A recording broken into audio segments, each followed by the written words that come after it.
Hey, hello everyone. Welcome to this next session on ABAP programming with SAP Cloud Platform. In our last session, we talked about the concepts of ABAP programming with SAP Cloud Platform. So what is ABAP on Cloud? Its benefits. What is there for the programmers as part of ABAP on Cloud? The overall journey for ABAP on Cloud.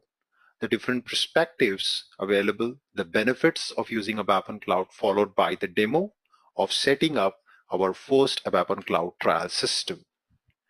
If you have not seen my last session, I would recommend you to please have a look at that session first before you continue for the current session. I will put the link of the previous session into the description of this video. You can go ahead and watch that tutorial. If you're willing to attend the complete ABAP on Cloud training, please subscribe the training on anubhavtrainings.com, where we will take you from ground zero to the highest peak of ABAP on Cloud. So let's get started. In the last session, we have created our connection to the cloud system from our local ABAP development tools in Eclipse. In today's episode, we will go ahead and create our first database table and a very simple ABAP class. And on execution of that ABAP class, we will be creating some records to our table. So let's start creating a package first of all. So I'm going to right click on new ABAP package. Let's give a name, Z Anubhav Trainings 80 _ ABAP on Cloud demo package. Just say www.anubhavtrainings.com and we'll say next. This is going to be a development package. And we will also lock this in a transport request. So let's create a new transport request for creating our development objects. So I will say this is my first ABAP on Cloud package and I'll say finish. And now what we're going to do is we will just go ahead and add some table to this package. So to create the database table, we do not have the SE11 at this point of time available with ADT. This is one limitation as of now, that you cannot use SAP GUI here to create anything. So you got to still rely now on the CDS, Core Data Service Data Model, and CDS is an extension of your SQL in ABAP, which allows you to perform DDL, DQL, DCL, and expression language commands. So I'm going to right click and create a new ABAP object related to dictionary table. Let's search for dictionary table, database table, of course, and just say next. Let's give some name. So say Y Anubhav Trainings _ sales order. So this is my sales orders table. Click on next button.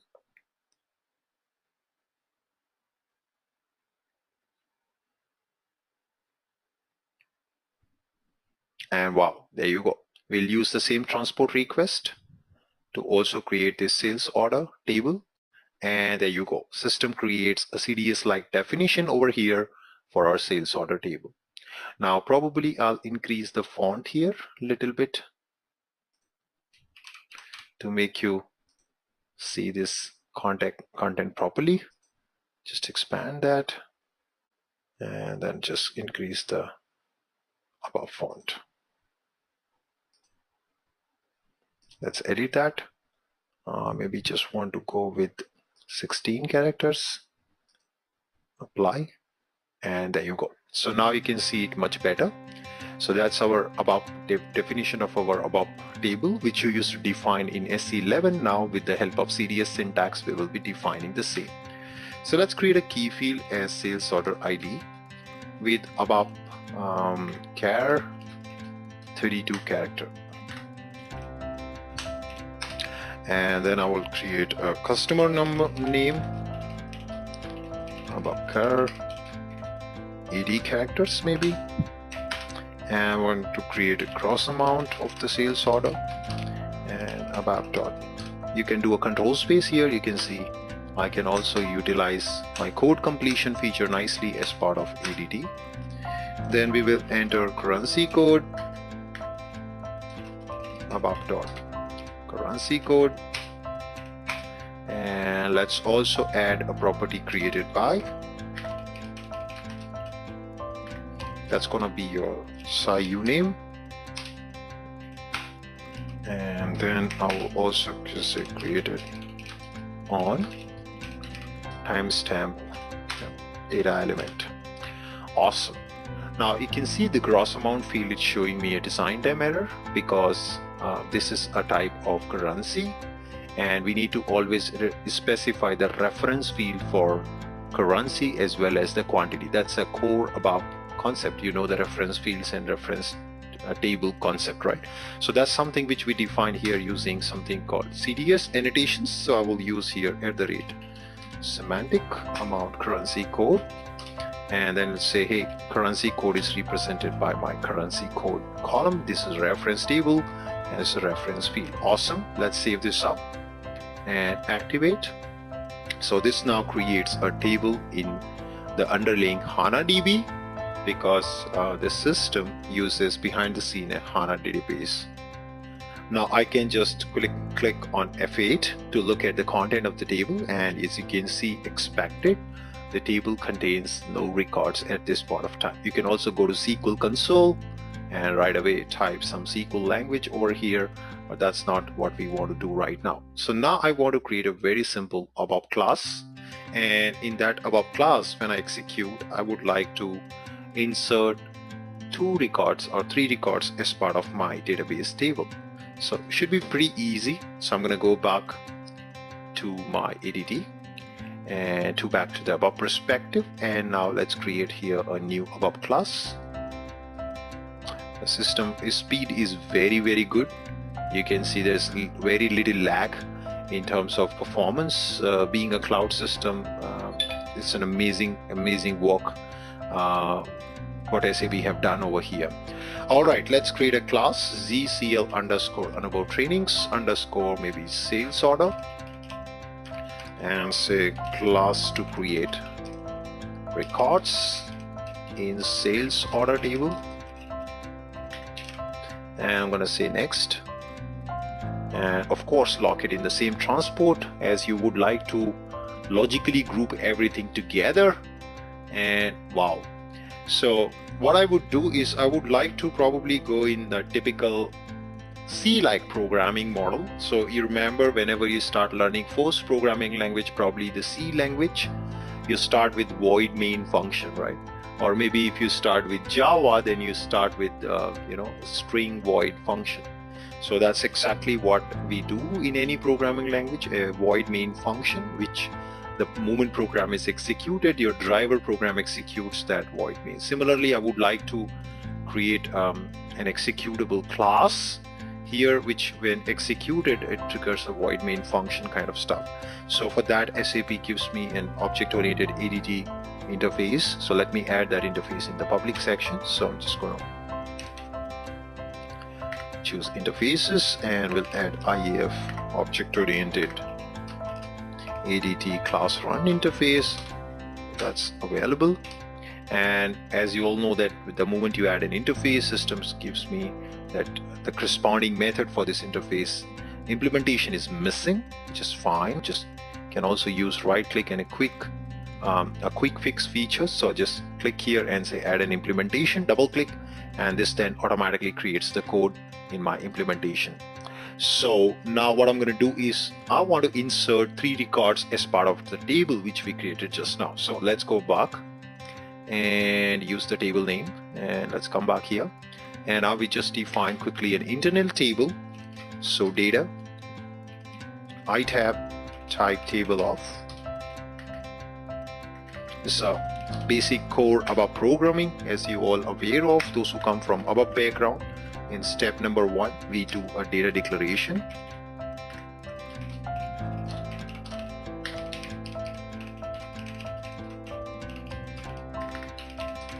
That's our step number 1. And now as part of my step number 2, I will be just creating a field which is going to get me the current timestamp. So let's do that.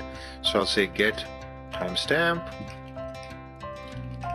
field, and I will use inline data declaration to get the timestamp. Just let's say created on. Let's just read the current timestamp.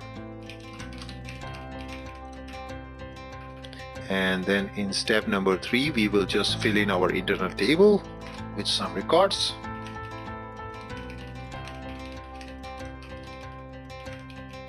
So I will just go ahead and say IDAP is equals to, and another new ABAP syntax which we will use is the value expression in ABAP. And now I would say please insert 3 records as part of this internal table. So you got to guess 3 parentheses inside, and now let's pass in your values one by one for each parenthesis. So this is going to be my data set for those 3 records which I would like to insert as part of my table. And let's do that. So I'm just going to come here and say sales order ID. And since it's a 32 character ID, random ID, I can generate that with an ABAP class, ABAP UUID service class. It's an inbuilt class in ABAP. I'm sure you must be aware of it, those who work day and night with an ABAP system. So let's use that. And this is something which is going to generate now a 32 character random ID. That's our primary key. So we're generating some random number. And then we come here and do control space. You can see now the list of fields, as the code completion helps me a lot. And I can just use customer name, and I will say Anubhav. And then I can say next field I want to insert as my gross amount for the sales order. As I say 5,000, and then currency code. So filling the internal table as of now, yeah. And say created by. I can pass SIU name, and then created on. I can just pass here this timestamp. Awesome. So that's your record number 1. Similarly, let's create 2 more records. Just paste this code here. I'm not a really big fan of copy paste of code, but just since you understand the meaning of this line of code, then makes sense for me to speed up my demo. Of course, I'm not really a really big fan of doing copy paste of code in any of my training. We would typically learn everything by writing every single line of code, which helps you a lot to learn concepts line by line. Of course, let's change some data over here. I would say Jack, and my favorite Spider-Man. So let's put here 8,500. I'll say euros, and this one goes as 7,960 US dollars. Yeah. So 3 records in the internal table have come. Of course, internal table doesn't make sense. You got to go now and insert these records in your database table. Pretty easy. So what I would do is I would just say go ahead, please insert. So every time you run this, it's going to create 3 records. Of course, the data is going to be same, but the keys are going to be different because we are using the UUID generation for random keys. So this from table, and I will say my internal table with the escaping of host variables. It's a new ABAP syntax completely, and that's all. So now we are injecting records to the actual database table from internal table. Those who are new to the ABAP programming, you all understand that internal table is something which is a temporary store for your program. It's a program variable, but this variable is not a simple scalar variable, rather it's a collection of values which it can contain in form of rows and columns. Alright, now we can just cross-check quickly how many records do I have as part of my table. So let's do a select count star into a variable, and just use LE count from my database table sales order. Awesome. And let's quickly okay,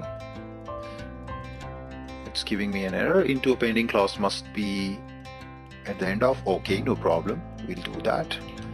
Just put in over here, looks fine. This is how the ADT helps you actually to get rid of all the design time errors. So in SAP GUI, typically when we do is when you execute a program and try to activate a program, at that point of time we get the error. But here the ADT is such a powerful tool which allows you to get those errors at design time while you're writing the code. So now this step is just counting the number of records in our table and just going to write these using the out parameter, and I say write this on the screen. So I say records in our table, or just do a chaining rather than using this guy. Probably use the string operator, string chaining. That's again another functionality as part of NetWeaver 7.4. we have it, and just inject our LV counter over there. That's gonna it is gonna write that. Okay, there's some problem. Unmarked symbol. Okay, I'm so sorry. These days doing a lot of JavaScript, so semicolon is coming. All right, so now string literal unmarked symbol. Again, some problem.